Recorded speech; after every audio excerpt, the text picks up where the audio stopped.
Boa tarde. Mas afinal de contas, o que é esse PPP? Perfil Profissiográfico Previdenciário. Isso não é novo, como tudo que a gente vem falando, postando, certo? É lá da década de 90, só que agora, como eu já disse, está sendo solicitado com mais ênfase toda essa documentação. Certo? Então, o PPP nada mais é do que um formulário que tem que ser preenchido pela empresa. É direito a todos os empregados. Até um certo tempo, era só emitido para aquele trabalhador que estivesse exercendo sua função numa atividade insalubre ou numa atividade com direito à aposentadoria especial, que nós já vimos que nem tudo que é insalubre tem direito à aposentadoria especial e vice-versa, certo? Mas agora não, agora é direito de todos. O trabalhador trabalha no setor administrativo, não tem nenhum contato com riscos físicos, químicos e biológicos, mas ele tem direito ao seu PPP. Muito bem. E aí, quando o funcionário sai da empresa, precisa ser emitido e entregue a ele, certo? E também aqueles ex-funcionários que já têm tempo saído da empresa estão voltando agora requerendo o seu PPP quando eles estão pleiteando a sua aposentadoria. O advogado vai fazer toda a contagem e principalmente se ele trabalhou numa atividade de riscos, com riscos físicos, químicos ou biológicos, o advogado vai dizer assim: olha, procura lá a empresa que você trabalhou, que você saiu, tal, e pede seu PPP. Outro dia, o dono de uma empresa, um empresário aqui da cidade, ele me contou que aconteceu um caso desse, que um ex-funcionário, ele solicitou o PPP, voltou à empresa e solicitou, e é direito dele, mesmo que é ex-funcionário, é direito, porque na verdade deveria ter sido entregue na época.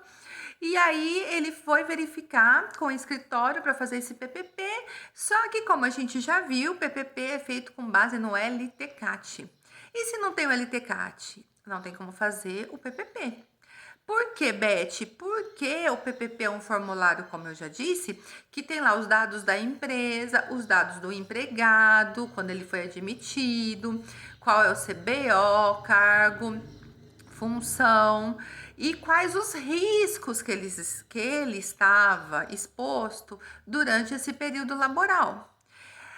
Pode acontecer que durante anos que o trabalhador esteve exercendo sua função dentro da empresa, ele mudou de função. Ele começou, por exemplo, já trabalhei num hospital há muito tempo e eu vi muito isso. A pessoa entrava, por exemplo, para trabalhar na limpeza, aí ela fazia um curso, certo? E ia subindo lá dentro, saía da limpeza, ia para a Copa, depois para a Copa, da Copa ia para a recepção. Então, todo esse histórico tem que ir no PPP.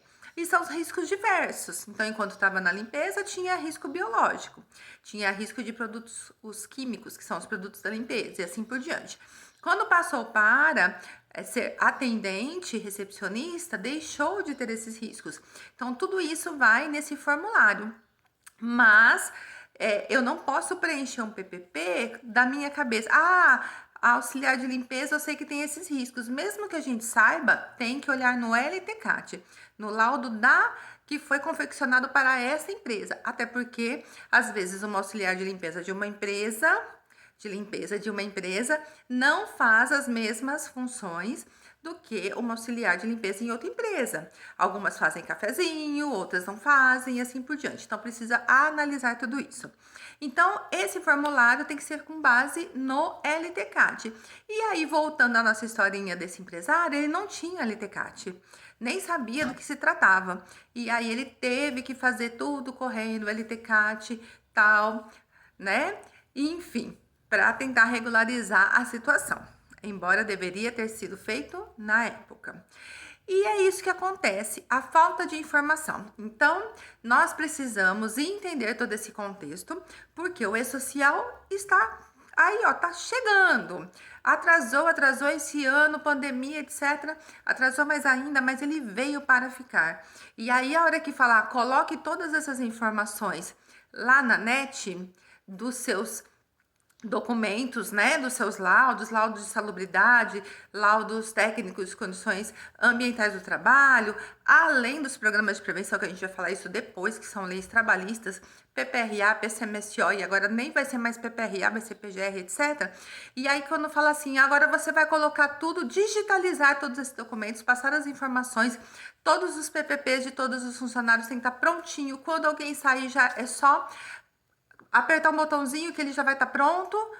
Aí a empresa vai falar assim, mas eu não tenho nada disso. E aí?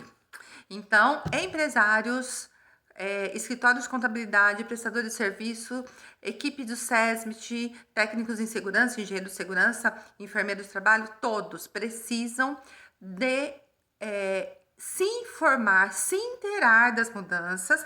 Tem coisa que nem é mudança, tem coisa que já é décadas que já existe e ainda tem gente achando que é novo. Então, se liga, vamos ficar aí bonitinho. Em relação ao PPP, todos os advogados que trabalham com previdência sabem disso. Eles pegam seus clientes e falam, vão lá atrás do PPP de onde você trabalhou. E os clientes estão indo atrás. Então, é para entender todo esse contexto e deixar tudo isso bonitinho para não ter nenhuma situação aí de fiscalização, penalidades, enfim, transtornos futuros, ok? Então é isso, meu recadinho. Esse formulário, depois eu vou postar todos os itens desse formulário, só para que vocês possam entender melhor. Mas nada mais é do que isso: informações da empresa, informações do empregado, não importa se ele está ainda trabalhando, porque às vezes ele está trabalhando, mas ele está já vendo aposentadoria, então você pode emitir o PPP para ele enquanto ele está trabalhando, não tem problema, tá? Em caso de aposentadoria, sim. E os riscos em que ele está ou que esteve exposto durante todo o período em que laborou nesta empresa. Então, PPP nada mais é do que isto e com base no LTCAT, ok? Então, até a próxima. Muito obrigada e boa tarde.